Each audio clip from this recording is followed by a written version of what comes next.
Salut tout le monde!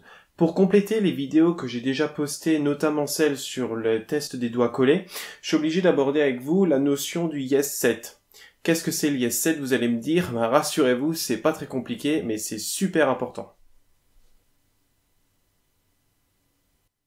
Donc avant de commencer dans le vif du sujet, je suis tenu de rappeler que cette technique, elle a été largement démocratisée et utilisée par Milton Erickson. Pour ceux qui ne connaissent pas Milton Erickson, c'est à la base un psychiatre américain. Précurseur dans le domaine de l'hypnose sur bon nombre de points, il a véritablement développé un courant en hypnose que l'on appelle aujourd'hui hypnose ericksonienne. Contrairement à l'hypnose pratiquée par les thérapeutes à l'époque, Erickson ne proposait pas directement la solution à un problème. Il considérait que la personne hypnotisée avait en elle toutes les ressources nécessaires pour se servir de l'état d'hypnose afin de surmonter les problèmes qu'elle rencontrait. Par exemple une phobie, une addiction, même si c'est très loin d'être exhaustif. Erickson plongeait donc la personne en transe hypnotique et l'accompagnait pour l'aider à trouver ses propres ressources.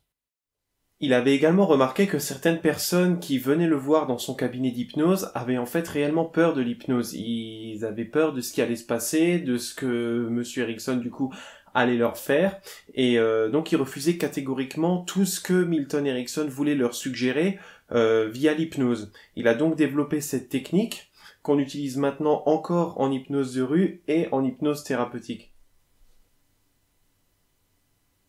Le Yes Set peut être traduit littéralement par l'installation du oui. Cette technique est encore utilisée dans bon nombre de domaines aujourd'hui, notamment le domaine commercial, les relations d'affaires, même la psychologie, d'accord? Psychologie, hypnose, etc. En l'occurrence, il s'agit de faire en sorte que la personne en face réponde dans l'affirmative à certaines de vos questions. Vous pouvez lui poser des questions banales, comme « Il fait beau aujourd'hui, n'est-ce pas ?» Il y a du monde aujourd'hui, pas vrai? Ça va, on est bien ici, hein? Dès lors que vous avez obtenu 3 réponses affirmatives à vos questions, vous pouvez considérer que le Yes Set est en place. Là, de nouveau, comme dans les anciennes vidéos, je vous en ai déjà parlé, il y a une distorsion entre le conscient et l'inconscient. Consciemment, la personne a simplement l'impression d'avoir répondu à des questions banales, peut-être même que vous allez lui paraître bizarre à force de poser des questions de la vie de tous les jours, parce qu'elle vient pas forcément pour ça à la base. Par contre, inconsciemment, elle a réalisé que vous êtes sur la même longueur qu'elle, parce que vous posez des questions avec déjà une certaine affirmation, par exemple, « Il fait beau aujourd'hui, n'est-ce pas ?»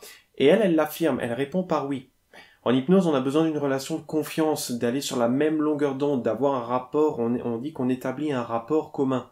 Là, en l'occurrence, inconsciemment, elle a vraiment l'affirmation que c'est ce qui se passe, parce que vous posez des questions avec une certaine affirmation et elle adhère 100% à vos propos. Donc par la suite, quand on enchaîne sur les tests de réceptivité, vous allez proposer des suggestions. D'accord? Les doigts qui se rapprochent, qui finissent par se coller, etc. Mais la personne, elle, va réagir positivement à ces suggestions. Donc les doigts vont réellement finir par se coller. Donc le Yes Set qu'on a mis en place au début, à ce moment-là, il amplifie la suggestion. Parce que la personne qui a déjà adhéré à vos propos avant, par un phénomène de cascade, elle va également adhérer à ce qui suit.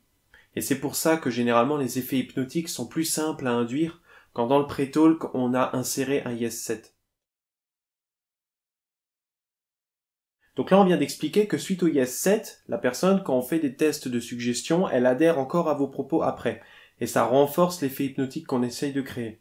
Cette notion-là peut être complétée également par l'effet de halo, que j'ai découvert en fait en me documentant sur le sujet, et qui tend à dire que si la première impression qu'on a sur une personne est positive, ce biais perceptif tend à interpréter favorablement tout ce que la personne dit ou fait.